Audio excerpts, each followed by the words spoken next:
Bonjour, salut les amis. Bonjour.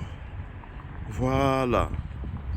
Je voudrais vous montrer le chantier de rénovation des bateaux. Voilà comment est-ce que ça se fait. Et de rénovation et de construction navale.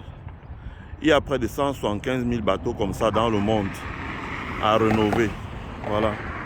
À acheter pour une bouchée de pain à rénover. Et quand on sait que le chantier de la navigation intercôtière dans le golfe du Guinée est égal à 0, c'est bien que vous voyez au moins comment ça se passe en image.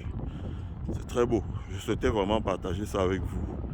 Ce sont des gens avec qui on discute. Donc, un jour, ce genre d'installation peut se retrouver au Cameroun. Pourquoi pas? Voilà, c'est très beau. C'est très beau. Déjà, vous avez constaté, c'est sur une rivière et non pas sur un fleuve. Non, c'est sur une rivière, comme je dis, et non pas sur un fleuve. C'est pas sur un fleuve que ça se trouve, c'est sur une rivière. Donc, vous avez beaucoup de choses sur la rivière. Vous avez... voilà, c'est pas un fleuve, hein. C'est une rivière. Donc, voici le portique là. Je peux descendre sur la rivière ici là. Donc, vous voyez, il y a les escaliers là. Je peux descendre sur la rivière au besoin. Mais vous voyez vous-même comment on répare le bateau. Comment on répare. Donc, on le ressort de l'eau, on l'amène, on le met sur une plateforme, comme vous pouvez voir là. Et sur la plateforme maintenant, on le répare. On répare d'abord la coque. Comme vous avez vu là, on a mis la peinture noire, ce qu'on appelle le contact chez nous. Donc, en fait, c'est l'anti-rouille. Donc, on ponce toute la coque, on la nettoie, on soude, on arrange là où il faut et on met l'anti-rouille donc pour nettoyer. Et après, on va mettre d'autres revêtements pour la protéger définitivement, même pour 30 ans. Et après, va commencer la construction la reconstruction de l'intérieur du navire. Donc, comme vous pouvez voir, dans la reconstruction de l'intérieur du navire. Donc, vous voyez vous-même la plateforme, comment c'est. Donc, c'est la plateforme. Vous voyez, maintenant, et on peut maintenant passer à la reconstruction de l'intérieur du navire. Vous voyez, l'intérieur du navire, c'est tout pourri, mais je ne sais pas si on aura l'occasion de repasser par là, parce qu'on repasse par là très souvent, mais vous allez voir comment ils vont reconstruire l'intérieur du navire. Ce sera bien, ce sera propre. Ici, là, l'intérieur ici, là. Donc, là, on va reconstruire l'intérieur du navire.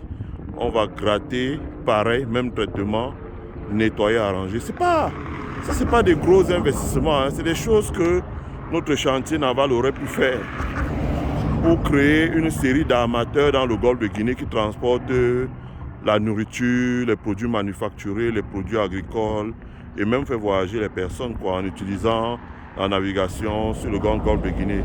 Deuxième possibilité, c'est la navigation fluviale. Comme je ne cesse d'insister dans les directs que nous faisons souvent, vous voyez vous-même, regardez, il suffit de quelques conteneurs où on garde le matériel et regardez vous-même la navigation fluviale parce que là on est sur une rivière. Ici là on est sur une rivière, on n'est pas sur un fleuve. Donc vous voyez vous-même que ce genre de navire peut naviguer sur une rivière quoi. Donc ça veut dire quoi? Chez nous, nous avons le Noun, nous avons la Menchum, nous avons le Nyon. Ils ont des parties navigables, ils ont des parties non navigables. Mais sur les parties navigables, ce genre de navire peut transporter déjà, nous avons la Benoué, le Logon, etc. peut transporter déjà des personnes quoi. Donc lorsque les gens disent que il faut investir en Afrique, dans quoi?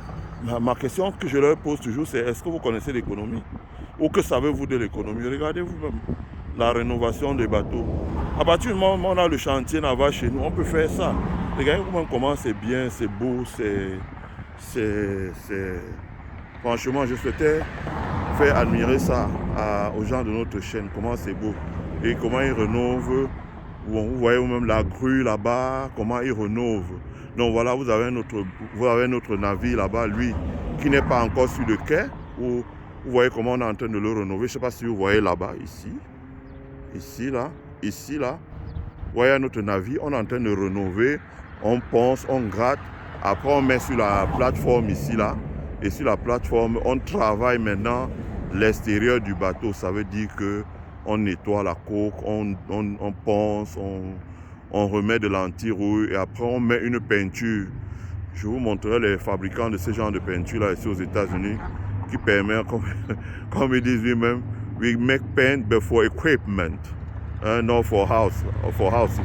Donc, qui permet de bien nettoyer et de peindre de manière à ce que ça tienne le plus longtemps possible en vertu de tous les intempéries. Donc, c'est des navires qui peuvent être utilisés pour la pêche, c'est des navires qui peuvent être utilisés pour le transport de personnes.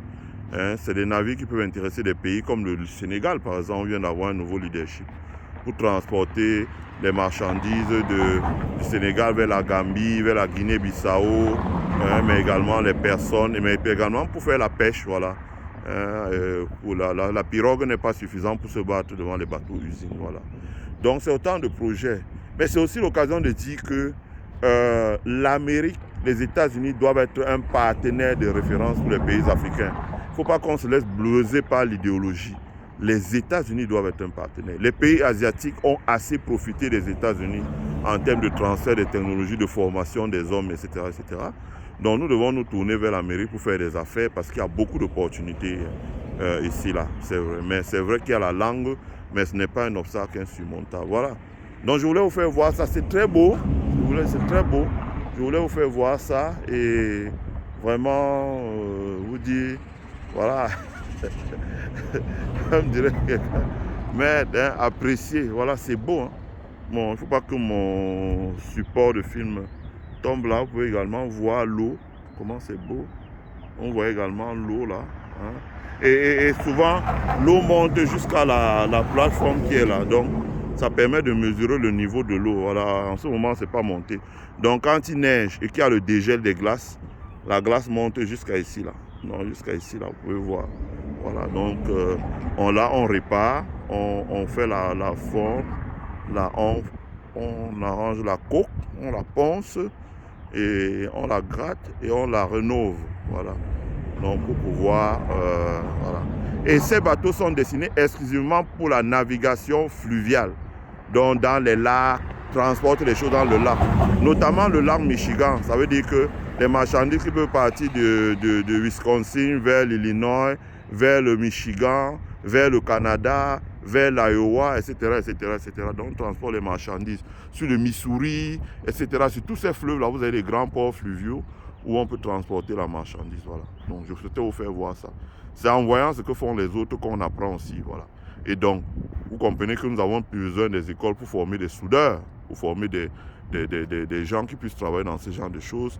Et ça vous permet de comprendre quand les Sonko disent ma priorité sera l'éducation. Eux de former des agrégés d'histoire qui bavardent beaucoup, de grammaire française. Il vaut mieux transformer ces jeunes pour qu'ils puissent travailler là parce que c'est avec ça qu'on produit la richesse. Voilà, je souhaitais vous montrer ça. Et on n'a pas oublié notre direct sur School of Freshwater, sur le lac Michigan. School of Freshwater, on va vous montrer beaucoup de choses. Voilà, merci à vous, bye.